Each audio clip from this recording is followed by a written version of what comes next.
¿Tal? ¿Cómo están, queridos arancelarios y arancelarias? Bienvenidos a un episodio más de su programa Comercio Sin Barreras por Change TV, la televisión del cambio. Y en esta ocasión no vamos a estar hablando de negocios, de contratos, vamos a estar hablando de una grata experiencia que tuve con la Universidad Central de Costa Rica el pasado 9 de marzo. Fui invitado por esta institución y de la mano de nuestro gran amigo, el doctor John Brenes, quien me hizo esta cordial invitación para poder hablar acerca de temas que tienen que ver con la teoría general del proceso y cómo se aplica directamente tanto al sistema jurídico mexicano como al sistema judicial costarricense. Y fue una grata experiencia, realmente fue un evento sumamente importante en el aspecto de que ambas partes, tanto los alumnos como docentes de aquella universidad, John Servidor, pudimos hacer este intercambio de ideas respecto a la integración de por ejemplo, cómo se integra la Suprema Corte en aquel país. Me estuvieron haciendo algunas preguntas referentes evidentemente a nuestro sistema judicial y evidentemente pues llama la atención los últimos acontecimientos que han estado ocurriendo en torno a la justicia en México. Hablamos también respecto de prisión preventiva oficiosa. Ya en su momento hemos hablado aquí en Comercio Sin Barreras la perspectiva que tiene el sistema costarricense y el sistema mexicano. También pudimos encontrar muchas coincidencias en el ámbito de impartición de justicia. Prácticamente pues los juzgados y algunos órganos de justicia pues se encuentran topados de trabajo, muchas veces se ven rebasados por la cantidad de demandas, de escritos, de recursos que se tienen que resolver a lo largo de las diferentes instancias. Y algo que también llamó la atención, porque les puse un ejemplo respecto a un caso donde intervenía un militar, un caso hipotético. Me comentaban que ellos, por ejemplo, se les hacía extraña la apreciación o el hablar el término de los militares, porque en aquel país pues no tienen como tal una fuerza armada, simplemente pues están algunos códigos militares y en cualquier momento pueden organizarse para conformar un ejército, pero no es el caso a diferencia de México. Fue realmente sorprendente ver la participación tanto de alumnos como de profesores. Me estuvieron haciendo también preguntas, por ejemplo, en torno al sistema de justicia laboral. Ellos, al igual que nosotros, tienen un apartado A, un apartado B, que el apartado A rige más bien las relaciones obrero-patronales, digámoslo que en algún aspecto privado, y el apartado B, que regula las relaciones entre el Estado y sus trabajadores. En aquel país también existe esta gran coincidencia. Y respecto de por ejemplo, algunos de los tribunales que ellos tienen dentro de su sistema judicial, porque estuvimos hablando pues, de la conformación del Poder Judicial, en este caso Suprema Corte de Justicia en el caso de México, tribunales colegiados de circuito, tribunales de apelación, juzgados de distrito. Ellos me hablaban que tienen, por ejemplo, tribunales de casación penal, tribunal de casación contencioso administrativo, tribunal de apelación contencioso administrativo, tribunal de apelación civil, tribunal colegiado civil de primera instancia, tribunales penales juveniles, tribunal contencioso administrativo, tribunales de familia, tribunal de apelación laboral, algo que evidentemente, por ejemplo, nosotros como sistema jurídico mexicano no contemplamos en la Ley Federal del Trabajo, tanto en el apartado A como, por ejemplo, en la Ley Federal de los Trabajadores al Servicio del Estado, un recurso de apelación. prácticamente estos procesos son uninstanciales y contra la sentencia definitiva que se dicte en cada uno de los procedimientos procede el juicio de amparo directo. Y en este aspecto también me llama mucho la atención que, por ejemplo, me mencionaban que para ellos sí es factible, porque estuvimos hablando también de los mecanismos alternos de solución de conflictos. En el caso de costarricense en la materia laboral, ellos, por ejemplo, pueden someter las diferencias a través del arbitraje, que es un mecanismo alternativo de solución de controversias. Y en el caso de México, simplemente lo que tenemos, y es más bien una parte obligatoria fundamental para poder llegar a una instancia judicial, es la famosa conciliación entre obrero y patrón en los denominados centros de conciliación laboral. Prácticamente ellos lo manejan de una forma diferente. En el caso de México, tengo entendido que, bueno, pues al final de cuentas, lo único que existe como un mecanismo es este centro de conciliación o la conciliación como tal. Y evidentemente, pues si no hay un arreglo, una amigable composición, tenemos que someter la diferencia ante el tribunal laboral respectivo, ya sea a nivel local o a nivel federal. Esto sí me llamó mucho la atención porque a veces pensáramos que los mecanismos alternos no son tan eficientes y en algunos casos, y dependiendo del país, les van a dar la importancia debida. Y consecuentemente sí me hicieron hincapié en esta aplicación del arbitraje, que como ustedes saben es un mecanismo alterno en donde interviene una persona que se denomina árbitro, tramita una especie de procedimiento bajo unas reglas establecidas, si estamos hablando de un procedimiento institucional o de un arbitraje administrado,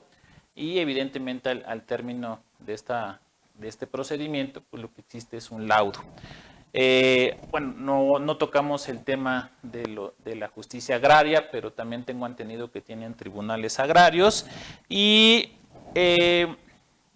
siempre me han hecho esta mención de las cargas procesales, y a pesar de que en su constitución también se contempla el principio de justicia pronta y expedita, que ellos le llaman, si no mal recuerdo, justicia pronta y completa, evidentemente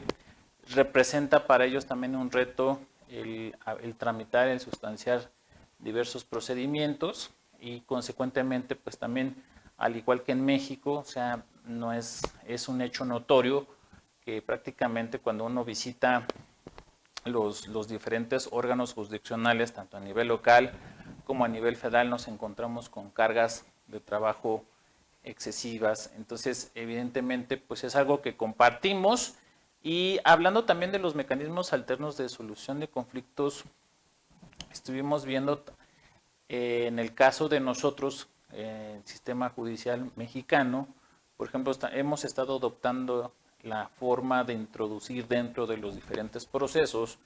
a la conciliación, ya sea en la etapa preliminar principalmente o antes de que se dicte sentencia, pues los jueces y los diferentes juzgadores pueden, en algunos casos y dependiendo de la materia, adoptar o avenir a las partes para que lleguen a una amigable composición. Y tenemos también lo que son los centros de mediación judicial, que las partes en conflicto pueden solicitar al juzgador la suspensión del proceso para que no se dé un efecto de caducidad en la instancia, y las partes de común acuerdo puedan acudir ante un mediador y puedan resolver sus diferencias, eso durante el proceso y también antes de iniciar un proceso. En el caso de ellos también lo contemplan, pero les denominan casas de cultura, casas de justicia, si no mal recuerdo, que son estos centros de mediación, y prácticamente pues tienen las mismas funciones, que es lograr avenir a las partes. Entonces, es una gran coincidencia, es una gran oportunidad que nos brindaron nuestros queridos amigos costarricenses de la Universidad Central, el haber podido hacer estas comparativas, estas formas de ver el derecho, sobre todo en temas de justicia. Algo que también les llama, por supuesto, la atención, y creo que a todos nos llama la atención es lo que ha ocurrido recientemente con la reforma al Poder Judicial, en donde pues es algo que es novedoso en cuanto a que pues son electos los juzgadores a través del sufragio popular. El caso de ellos no aplica, pero sí me hicieron muchas preguntas y bueno, creo que todos los sistemas son perfectibles, ningún sistema de impartición de justicia es perfecto y evidentemente creo que con el tiempo se van a tener que ir tomando las medidas necesarias para poder garantizar esta independencia. Se va a tener que ir garantizando pues que evidentemente los órganos que conforman al Poder Judicial o las casas de justicia pues van a tener esa independencia, sobre todo para dar certeza a las partes de que sus resoluciones son objetivas y que no están sesgadas por ningún nexo político. Eso evidentemente creo que a la postre veremos cómo se va a ir manifestando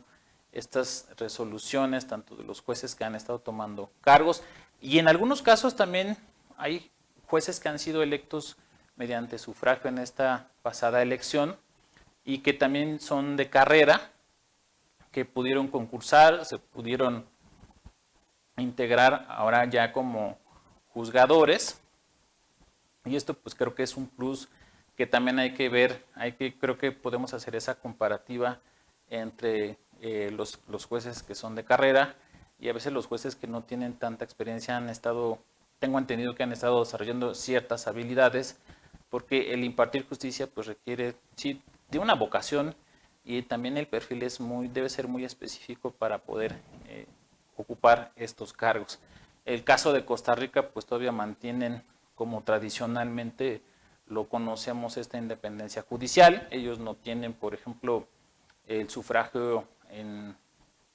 la elección de sus jueces y esto, bueno, pues les permite pues todavía contemplar otra forma de ver el derecho. Realmente fue una grata experiencia. Hablamos, por ejemplo, de lo que es términos procesales, lo que es la acción, la jurisdicción, el proceso.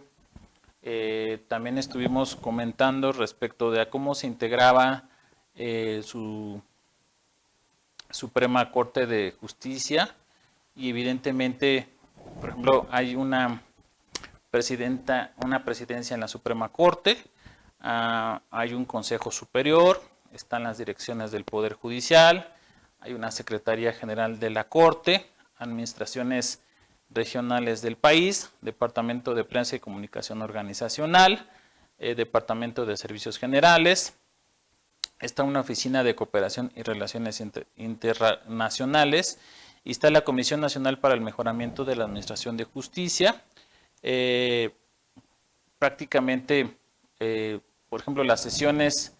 que llevan a cabo los integrantes de la Suprema Corte de aquel país son sesiones públicas y votaciones también son públicas, salvo en los casos en que la ley disponga lo contrario en términos del artículo 58 de su ley orgánica. Pueden ser también sesiones privadas, votaciones privadas, cuando se conozcan asuntos disciplinarios sobre sus miembros, artículo 182 de su ley orgánica del Poder Judicial. Y bueno, hay algo que también ellos denominan sesiones ordinarias, que las características principal de esta sesión ordinaria es que se realiza una vez al mes, primer lunes de mes, las demás sesiones son extraordinarias. Prácticamente son estas diferencias. En el caso de nuestra Suprema Corte de Justicia, pues todas las sesiones son públicas. En algunas ocasiones sí también se precisa que sean privadas, pero prácticamente las sesiones,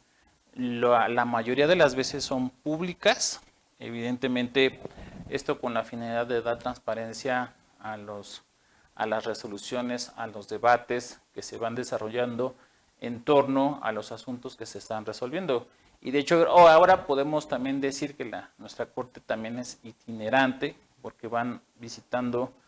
a ciertas regiones y a ciertos pueblos que se encuentran en nuestro país y que evidentemente pues eso aumenta pues también las cargas de trabajo, aumenta también, por ejemplo, o cambia el ritmo que vienen manejando los ministros. Entonces, son circunstancias que nos ponen a pensar en en realmente cuál es la conformación en un país. Y sobre todo porque cuando, por ejemplo, nosotros celebramos actos jurídicos, llámese un contrato, puede ser, y sobre todo a nivel internacional, puede ser que nos encontremos que la competencia o la jurisdicción para resolver las diferencias en torno a la interpretación o el cumplimiento de un contrato, por ejemplo, se señale un país que no necesariamente sea México. Entonces, creo que es importante conocer los sistemas jurídicos. De hecho, en la formación para obtener el título de licenciado en Derecho en algunas universidades,